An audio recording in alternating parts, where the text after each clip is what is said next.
Guys good morning. आज मु आनी आज संडे अच्छी तो से भाविली गुड़ सूप करिया छेली गुड़ देखो गुड़ को भल भाव में धोई देची कहीं ये चुट्टी लगी था ना तो चुट्टी सहजरे छाड़ेनी तो मु आनी 8 पीस तो यहाँ आम हलदी लुण देकी सिझेवा तापर आम सूप बनवा केमिति सूप बनवा आपन को पूरा देखेबी पूरा वीडियो करके आपण माने के खाती आपण माने कमेंट कर कहिबे। बहुत भल भाव परिष्कार हो जाए आपण माने देखि पारुथिबे। बर्तमान हलदी लुण पड़ीगला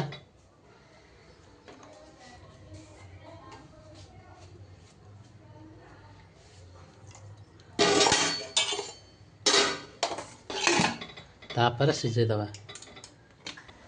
कहीं प्रेसर कुकर ही सिझिबो ना तार सूप मजा आसोनी मैंने जल्दी सिझिबनी कड़े हेले आमर 6-7टा सीटी मारला पर मुझे बंद कर देछि तापर ता प्रोसेस आम बनवा केमती कौन सूपटा बनवा तापर आपन को देखेबी वीडियो करके। अदा रसुण पेस्ट पियाज दिखाई तापर गोटा मसला दिखाई टमाटो देदेवा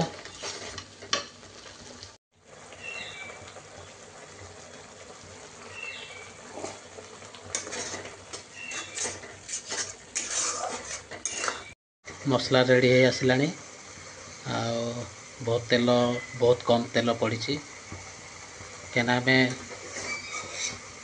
गोड़ जूस करना टांगरी पड़ीगला बर्तमान टांगरी की भल भाव टे हल्का कषिदबा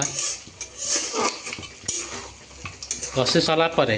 आम प्रेसर कुकर रे पुणी 2टा सीटी मारदे जिते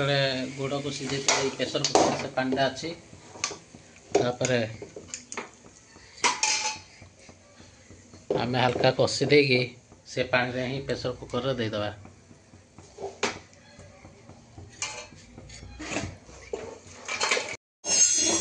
बर्तमान पानी अच्छी से आम पुणे 2टा सीटी मारदे पतला पानी पूरा हो पतला मसला दिखाई बहुत कम हल्का मसला बिना मसला भी भल लगे कि मत मसला वाला सूप भल लगे।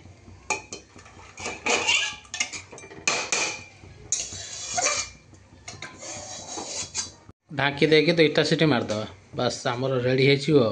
फाइनाली आमर सूप हो गला बहुत बढ़िया पूरा हाड़ भी बहुत भल भाव सीझी जाइए सूप आमर सूप रेडी टांगरी सूप आपण मैंने देखो टेस्ट करके मुझे आपन को केमती कहबी बहुत टेस्टी लगुच ये सूप माने देहपाई बहुत भल जार बात भी हो ताको पाई बहुत भल बेसिकरी जो मान एज हो जाइए ताको पाई बहुत भल